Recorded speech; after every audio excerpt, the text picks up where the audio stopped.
আজকে অধ্যায় 10 বই থেকে আমি একটু বিষয়টা দেখাই আপনাদের। বই বের করেন। দূরত্ব উচ্চতা, ডিস্টেন্স এন্ড এলিভেশন, অধ্যায় 10। গত ক্লাসে আমরা একটা অঙ্ক করেছিলাম। ভূমি ভূরেখাকে বলা হয় ভূমি, আর ঊর্ধ্বরেখা বা লম্ব তাকে বলে লম্ব। তো ভূরেখা, ঊর্ধ্বরেখা, উলম্ব তল, এবং প্রত্যেকটা পেজ নাম্বার হচ্ছে 198 পৃষ্ঠা। আপনারা দেখতে পারবেন 198 পৃষ্ঠা। আমি বলতেছি, প্রথম কথা এখানে বলা হচ্ছে কি, 198 পৃষ্ঠার প্রথম প্যারা, ভূরেখা, ঊর্ধ্বরেখা, উলম্ব তল। ইংলিশ গুলো আপনারা শিখে রাখবেন। একটা হচ্ছে হরিজন্টাল লাইন, একটা হচ্ছে ভার্টিক্যাল লাইন, একটা হচ্ছে ভার্টিক্যাল প্লেন। ঠিক আছে? তো এখানে ভূরেখাকে আমরা ভূমি হিসাবে জেনে আসছি এর আগে, এবং উলম্ব রেখা, ঊর্ধ্বরেখাকে আমরা জেনে আসছি হচ্ছে লম্ব লম্ব জেনে আসছি। ভূরেখা হচ্ছে ভূমি সমান্তরাল বলতে পারি, বা ভূমিও বলতে পারি ডাইরেক্ট। ভূমির উপর যেটা লম্ব হয় সেটাকে উলম্ব তলও বলা হয়, বা লম্ব রেখাও বলা হয়। আর এখন এখানে একটা কথা আছে যে ঊর্ধ্বরেখা কি, বিএ রেখা ঊর্ধ্বরেখা, আর এবিসি তলটি হচ্ছে ভূমির উপর লম্ব বা যা উলম্ব তল। টোটাল এবিসি ত্রিভুজটাকে এখানে উলম্ব তল হিসেবে দেখানো হয়েছে। আপনারা বই দেখলেই জিনিসটা বুঝতে পারবেন। এরপরে আমরা যাচ্ছি হচ্ছে উন্নতি কোণ ও অবনতি কোণ, যা গত ক্লাসে বলছিলাম। উন্নতি কোণ হচ্ছে উপর থেকে নিচে, অর্থাৎ নিচে, কিন্তু উন্নতি কোণটা হচ্ছে উপর থেকে কোনো ব্যক্তি যদি নিচের দিকে তাকায় বা উপর থেকে আলো আলো পড়ে, সেই কোণটা কিন্তু উন্নতি কোণ। আবার নিচ থেকে উপরের দিকে কোণ হয় অবনতি কোণ। আপনারা 198 ও 97 পৃষ্ঠা দুইটা পেজ যদি কাছাকাছি নিয়ে আসেন, তাহলে দেখে জিনিসটা বুঝতে পারবেন। 197 পৃষ্ঠায় কি লেখা আছে, এখানে একটা এবি রেখার নিচের দিকে আছে আপনার উন্নতি কোণ, এবি রেখার নিচের দিকে হচ্ছে উন্নতি কোণ, আর এবি রেখার উপরে নিচে অবনতি কোণ, সরি উল্টো বলেছি, উপরে হচ্ছে অবনতি কোণ, উন্নতি কোণ, ও নিচে হচ্ছে অবনতি কোণ। অর্থাৎ পি ও বি কোণ, এটা উপরে এবি রেখার উপরের দিকে, এটা উন্নতি কোণ, আর কিউ ও বি কোণ এবি রেখার নিচের দিকের অবনতি কোণ। এইটাকেই আবার 198 পৃষ্ঠায় ভাগ করে দিয়েছে, উন্নতি কোণটা অবনতি কোণ। 197 পৃষ্ঠায় একটা রেখার উপরে দেখাইছে যে এবি একটা রেখা, এই এবি রেখার উপর থেকে যদি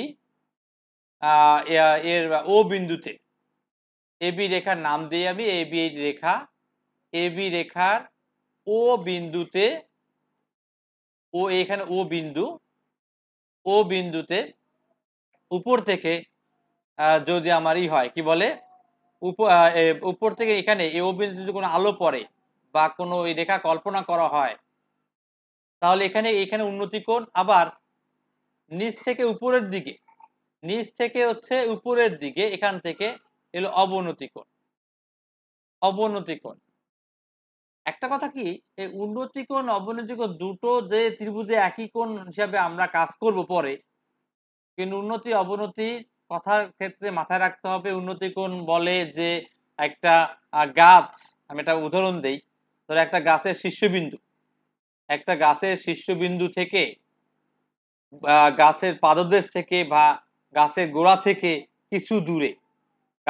থেকে কিছু দূরে উৎপন্ন উন্নতি কোণ এত ডিগ্রি, অর্থাৎ গাছের শীর্ষের উন্নতি কোণ।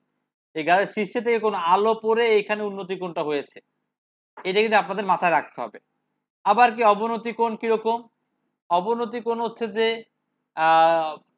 সেটা কিরকম উদাহরণ দিতে পারি, আমরা একটা উদাহরণ দিচ্ছি অবনতি কোণের উদাহরণের ক্ষেত্রে আপনারা যেতে পারেন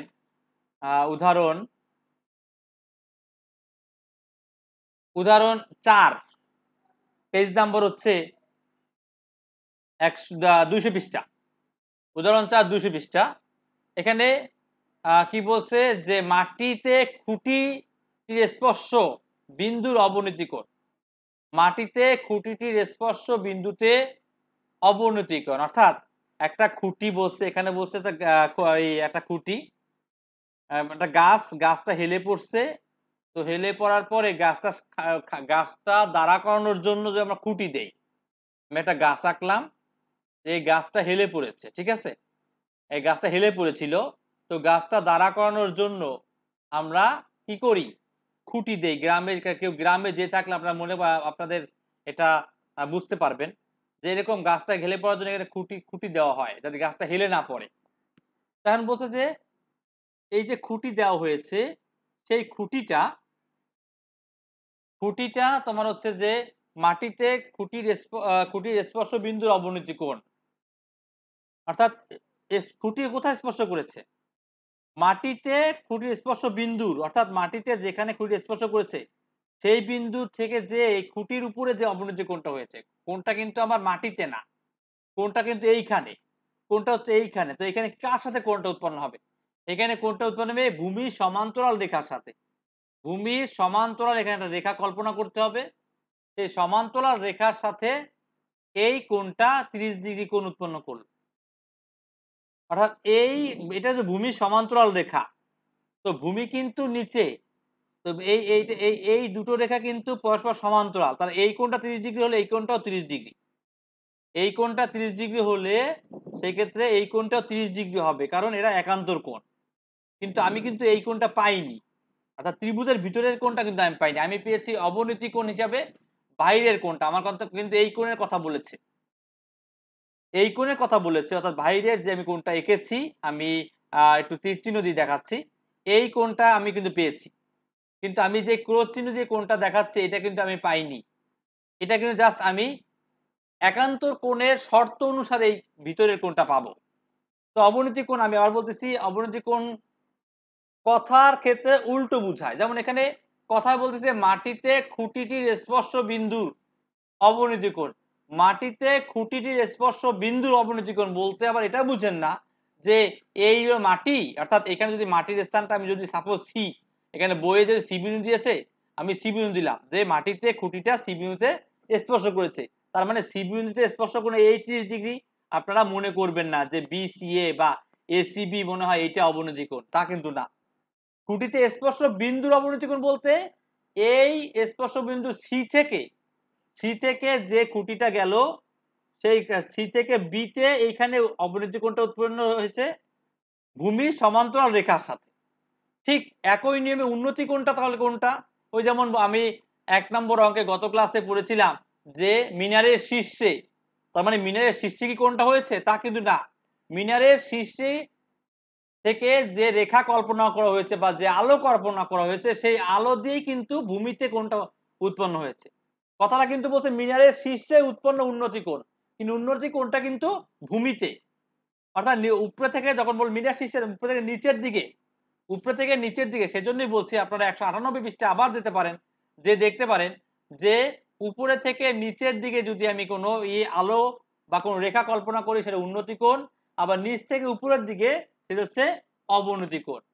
কথা বোঝা গেছে? এটা কিন্তু সবাই অঙ্কের ক্ষেত্রে গুলাই ফেলে, বলতে পারে স্যার এটা প্রতি বছর স্টুডেন্টরা প্রশ্ন করে, স্যার বলছে মিনারের শীর্ষে উৎপন্ন উন্নতি কোণ, তার মানে মিনারের শীর্ষের কোণটা তো এখানে হওয়ার কথা, কিন্তু কোণটা হয়েছে কোথায়, এই ভূমিতে 30 ডিগ্রি। তার মানে উন্নতি কোণ বলতে মিনারের শীর্ষে উৎপন্ন উন্নতি কোণ, উন্নতি কোণটা উৎপন্ন করেছে কিন্তু ভূমিতে, কিন্তু কার উন্নতি উৎপন্ন কোণটা, কার মাধ্যমে উন্নতি কোণটা উৎপন্ন হয়েছে, সেই মিনারের শীর্ষে থেকে আলো কল্পনা করে বা আলো যেখানে এসেছে সেইটার থেকে কিন্তু উন্নতি কোণ উৎপন্ন হয়েছে। এই জন্য এখানে বইয়ের লাইন কিন্তু ভুল না, বইয়ের লাইন ঠিকই আছে, কিন্তু কথাটা উল্টো ভাবে আমাদের মাথায় চলে আসে, তাই আমরা উল্টো মনে করি। তো এই গেল উন্নতি কোণ অবনতি কোণের আমি ডিটেলস আবার বললাম বই থেকে, আপনারা বই দেখতে পারেন 197 পৃষ্ঠা ও 198 পৃষ্ঠা। 197 পৃষ্ঠায় একটা রেখার উপরে দুইটা রেখা কল্পনা করা হয়েছে, উন্নতি কোণটাও দেখানো হয়েছে, অবনতি কোণটাও দেখানো হয়েছে। উন্নতি কোণটা হচ্ছে উপরের সাইডে আর অবনতি কোণটা হচ্ছে নিচের সাইডে, ঠিক আছে। তার মানে অবনতি কোণ মানে নিচ থেকে কোনো আলো উপরে দিকে বা কোনো বিন্দুতে মিলিত হলে অবনতি কোণ, আর উপর থেকে কোনো আলো নিচের দিকে হলে সেটা উন্নতি কোণ। এরপর এইটাকে আবার 198 পৃষ্ঠায় ভাগ করে দেখানো হয়েছে, এইটাকে আবার 198 পৃষ্ঠায় ভাগ করে দেখানো হয়েছে যে ভূতলের উপরে কোনো বিন্দু ভূতলের উপরে, অর্থাৎ ভূমির উপরে না, ভূমির উপরে না, ভূতলের উপরে, উপরের কোনো বিন্দু, ভূমির উপর কিন্তু কোনো বিন্দু না, ভূমির উপরে না, এর উপরের কোনো বিন্দু ভূমির সমান্তরাল রেখার সাথে যে কোণ উৎপন্ন করে তাকে উন্নতি কোণ বলে। ঠিক আছে, অর্থাৎ ভূতলের উপরের বিন্দু বলতে এখানে কোন বিন্দু বোঝানো হয়েছে? এই যে দালানের কর্নারের বিন্দুটা, সেটা ভূমির সমান্তরাল রেখার সাথে যে কোণ উৎপন্ন করে তাকে উন্নতি কোণ বলে। এখানে কিউ বিন্দু ভূরেখা, কিউ বিন্দু হচ্ছে ভূরেখা সমান্তরাল, কিউ বিন্দু হচ্ছে ভূরেখার সমান্তরাল এবি রেখার নিচের দিকে অবস্থিত। কিউ বিন্দুর সাপেক্ষে, কিউ বিন্দু ও বিন্দুর সাপেক্ষে কিউ বিন্দুর অবনতি কোণ হচ্ছে কিউ ও বি। ও বিন্দুর সাপেক্ষে কিউ বিন্দুর অবনতি কোণ, ও বিন্দুর সাপেক্ষে কিউ বিন্দুর অবনতি কোণ, কথাটা এখানে আপনারা দাগ দিয়ে রাখতে পারেন এই লাইনটা। ও বিন্দুর সাপেক্ষে কিউ বিন্দুর অবনতি কোণ কত? এখানে কিউ ও বি। ও বিন্দুর সাপেক্ষে কিউ বিন্দুর অবনতি কোণ কিউ ও বি। ঠিক আছে, এলে অবনতি কোণ, অর্থাৎ অবনতি কোণ কাকে বলে? সুতরাং এর লাস্টের লাইনটা অবনতি কোণের সংজ্ঞা দেওয়া আছে, আপনারা পড়তে পারেন যে ভূতলের সমান্তরাল রেখার নিচের কোনো বিন্দু, ভূতলের সমান্তরাল রেখার নিচের কোনো বিন্দু কি করে? নিচের কোনো বিন্দু ভূরেখার সাথে যে কোণ উৎপন্ন করে, তার মানে নিচ থেকে যদি কোনো রেখা কল্পনা করে উপরে, তাকে অবনতি কোণ বলে। অবনতি কোণের সংখ্যা আপনারা পেয়েছেন।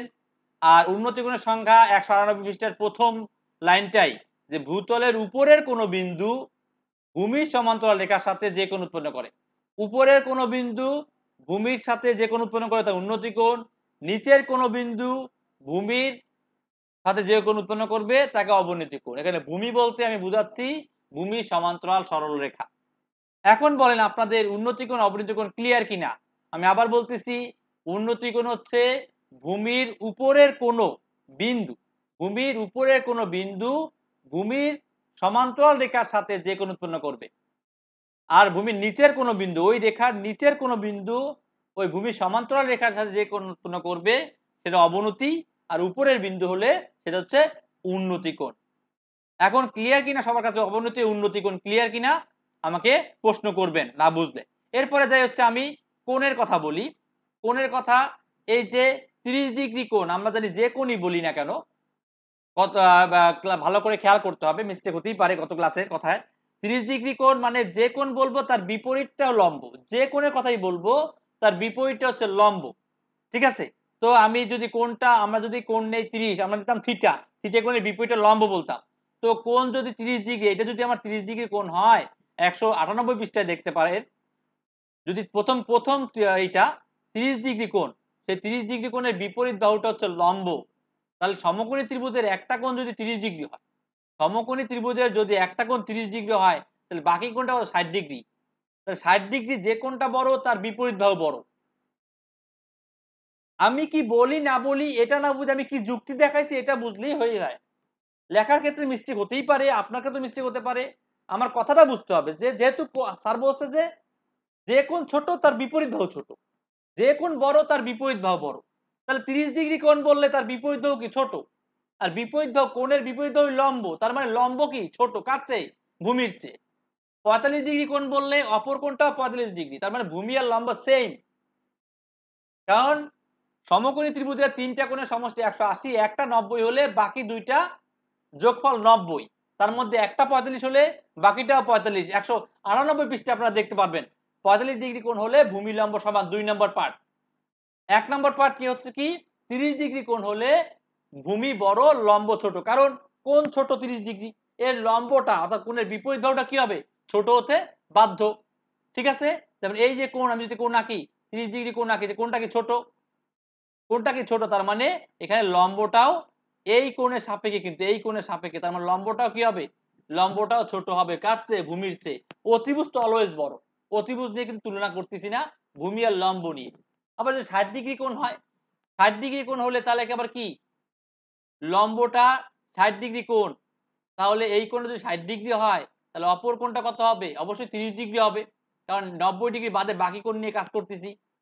তাহলে এই কোণটা যদি 60 ডিগ্রি হয়, এর বিপরীত বাহুটাই তো লম্ব, তাহলে লম্ব সেক্ষেত্রে বড় হবে। তো আগেই বুঝাইছি আমি, যে কোণ বড় তার বিপরীত বাহু বড়। তাহলে এক্ষেত্রে লম্ব বড় ভূমি ছোট, 3 নম্বর পয়েন্ট। তো আশা করি আপনারা পয়েন্টগুলো বুঝতে পারছেন এবং এগুলো মুখস্থ রাখতে পারবেন। মুখস্থ রাখবেন কিন্তু মুখস্থ করবেন বুঝে, দয়া করে, নাহলে কিন্তু ওই গুলাই ফেলবেন। কেমন গুলাই ফেলবেন? যেমন আপনি লিখলেন ভূমি গ্রেটার দেন হয়ে গেল লেস দেন লম্ব হয়ে গেল, কারণ এইটা একটু উল্টাই দিলে ভূমি বড়, আবার এদিকে দিলে লম্ব বড়। এটা এটা যদি আপনার ভুলও হয়, আপনি যদি বুঝে করেন যে আমি কি করলাম, আমি আরেকবার দেখি, আমি কোণ লিখলাম 30 ডিগ্রি কিন্তু ভূমি দিলাম ছোট, লম্ব দিলাম বড়, তাহলে তো হলো না। কারণ কোণের বিপরীতটা হচ্ছে লম্ব, কোণের বিপরীতটা হচ্ছে লম্ব। কোণ যদি ছোট হয় লম্বটা তখন ছোট হবে, তার মানে ভূমি হবে বড়, লম্ব হবে ছোট। এভাবে আমার লেখা যাবে না, শিওর হয়ে লিখতে হবে। এবং এগুলো নৈবেত্তিকে কিন্তু আসে। এবং এই 3টা পয়েন্ট আবার যুক্তি নৈবেত্তিক আছে। কোনটা? ওরকম যে কোনটি সঠিক, 1 সঠিক না 1 2 সঠিক না 1 2 3 সঠিক, এভাবেও কিন্তু এই 3টা পয়েন্টে নৈবেত্তিক আসে। তো আশা করি আপনারা এগুলো ভালো করে বুঝতে পেরেছেন। তো আমরা এখন যাই বইয়ের নেক্সট অঙ্কে। কোনো প্রশ্ন থাকলে প্রশ্ন করেন।